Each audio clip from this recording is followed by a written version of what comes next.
Hola amigos de Poblar TV, hoy les quiero hablar de Jesús de Nazaret, no tanto en la parte bíblica o de creencia.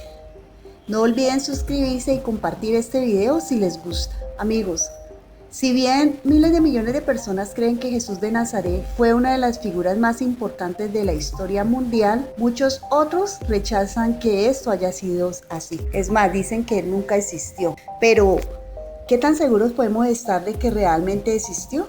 Bueno, en pocas décadas después de su partida, muchos historiadores cristianos y romanos lo mencionan en varios de sus escritos. Los primeros escritos de cristianos que hablan de Jesús son las epístolas de San Pablo, y los eruditos están de acuerdo en que la más antigua de estas cartas fue escrita a más tardar 25 años después de la muerte de Jesús, mientras que los relatos biográficos detallados de Jesús en los evangelios del Nuevo Testamento datan de unos 40 años después de la muerte del mismo. Dentro de los historiadores que no eran cristianos tenemos a Flavio Josefo, Plinio el Joven, Tácito, Suetonio, y tenemos a un señor Serapión que escribió una famosa carta, la carta de Marabarsapión, y Apolonio de Tiana. Flavio Josefo era un historiador judeo-romano del siglo I y escribió lo siguiente: Por este tiempo apareció Jesús, un hombre sabio, si es que es correcto llamarlo hombre, ya que fue un hacedor de milagros impactantes, un hombre para los que reciben la verdad con gozo, y atrajo hacia él a muchos judíos y a muchos gentiles, y además era el Cristo.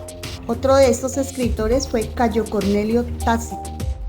Era un político e historiador romano y escribió lo siguiente: En consecuencia, para deshacerse de los rumores, Nerón culpó e infligió de las torturas más exquisitas a una clase odiada por sus abominaciones, quienes eran llamados cristianos por el populacho. Cristo, de quien el nombre tuvo su origen, sufrió la pena máxima durante el reinado de Tiberio a manos de uno de nuestros procuradores, Poncio Pilato, y la superstición muy maliciosa de este modo sofocada por el momento de nuevo estalló no solamente en Judea, la primera fuente del mal, sino incluso en Roma, donde todas las cosas espantosas y vergonzosas de todas partes del mundo confluyen y se popularizan. En consecuencia, el arresto se hizo en primer lugar a quienes se declararon culpables. A continuación, por su información, una inmensa multitud fue condenada, no tanto por el delito de incendiar de la ciudad como por su odio contra la humanidad. Y Marabarsapión escribió esta carta para su hijo. Él era un filósofo y escritor. ¿Qué más podemos decir? Cuando los sabios están forzosamente arrastrados por tiranos, su sabiduría es capturada por los insultos y sus mentes están oprimidas y sin defensa. ¿Qué ventaja obtuvieron los atenienses cuando mataron a Sócrates? Carestía y destrucción les cayeron encima como un juicio por su crimen. ¿Qué ventaja obtuvieron los hombres de Samo cuando quemaron vivo a Pitágoras? En un instante su tierra fue cubierta por la arena. ¿Qué ventaja obtuvieron los judíos cuando condenaron de muerte a su rey sabio? Desde aquel hecho su reino fue abolido. Dios de manera justa vengó a aquellos tres sabios. Los atenienses murieron de hambre, los habitantes de Samo fueron arrojados por el mar, los judíos destruidos y expulsados de su país y viven en la dispersión total. Pero Sócrates no murió, definitivamente. Continuó viviendo en la enseñanza de Platón. Pitágoras no murió. Continuó viviendo en la estatua de Juno, ni tampoco el rey sabio murió verdaderamente. Continuó viviendo en la nueva ley que había dado. Bueno, existen muchas hipótesis y es posible que el Jesús histórico y el Jesús bíblico no coincidan en la totalidad. Si bien no existe una evidencia física o arqueológica de Jesús, todas las fuentes que tenemos son escritos documentales, principalmente de cristianos, como vemos en los evangelios, y se han puesto en duda. La mayoría de los que se han escrito sobre Cristo sí aceptan que Él existió, aunque hay diferencias en el crédito de las enseñanzas y la exactitud de los relatos de la vida, hay dos eventos que son aceptados universalmente como un hecho y a los que no han puesto duda, que son el bautizo de Jesús por Juan el Bautista y su crucifixión por orden del prefecto romano Poncio Pilato. Para los creyentes, Jesús fue un predicador muy carismático que enseñó los principios de la salvación,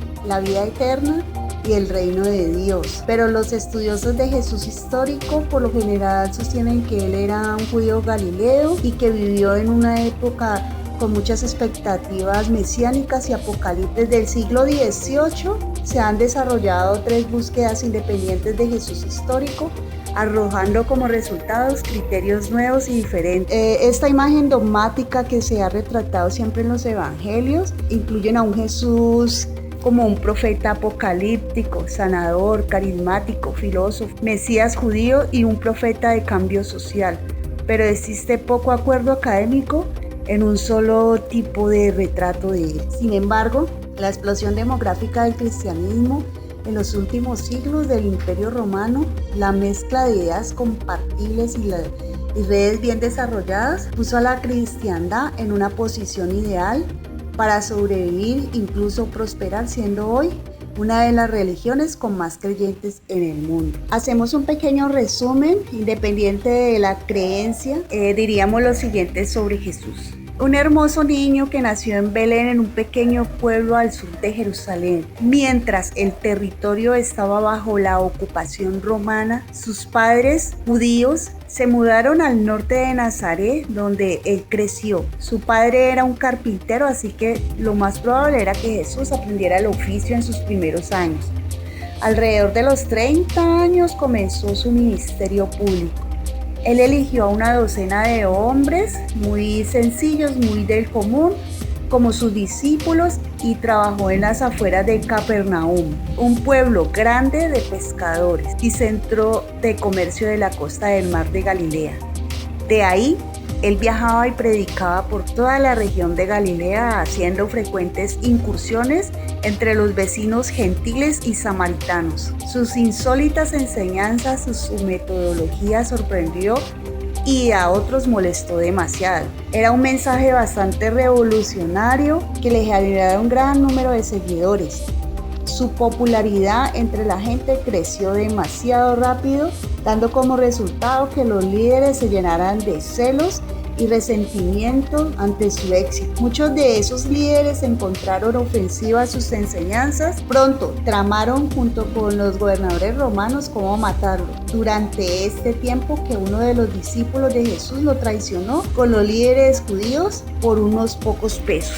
Lo mandaron a arrestar y armaron apresuradamente una serie de simulacros de juicio pidiendo crucifixión. Según la historia, Jesús fue crucificado por Poncio Pilato, el prefecto de la provincia de Judea. La sugerencia es que esta ejecución se hizo más que todo porque él fomentaba el escándalo público y no cooperaba con las autoridades judías. La limpieza que hizo en el templo, su condena a muerte. El mito de Jesús, que afirma que Jesús de Nazaret nunca existió. O algunos dicen que si él existió, nada tuvo que ver con la fundación del cristianismo. Bueno amigos, como ustedes pueden escuchar, el mundo de Jesús de Nazaret es bastante profundo si tenemos en cuenta lo que significa para cristianos como para ateos. Jesús siempre será, todos los tiempos, un personaje que levante grandes sentimientos de todo tipo, de rechazo, pero también de mucho amor. Para los historiadores significa profundizar en los orígenes de alguien que llegó con una revolución, con nuevas ideas, con un nuevo comienzo, con un pensar diferente donde se miraba al semejante con otros ojos, con ojos de amor, donde se empezó a contemplar a los más débiles como merecedores de amor. Finalmente podemos concluir que la idea de Jesús de Nazaret ha dejado muchos frutos y tal vez en forma más positiva que negativa. Muchas gracias amigos, no olviden suscribirse y les estaré hablando en otra ocasión.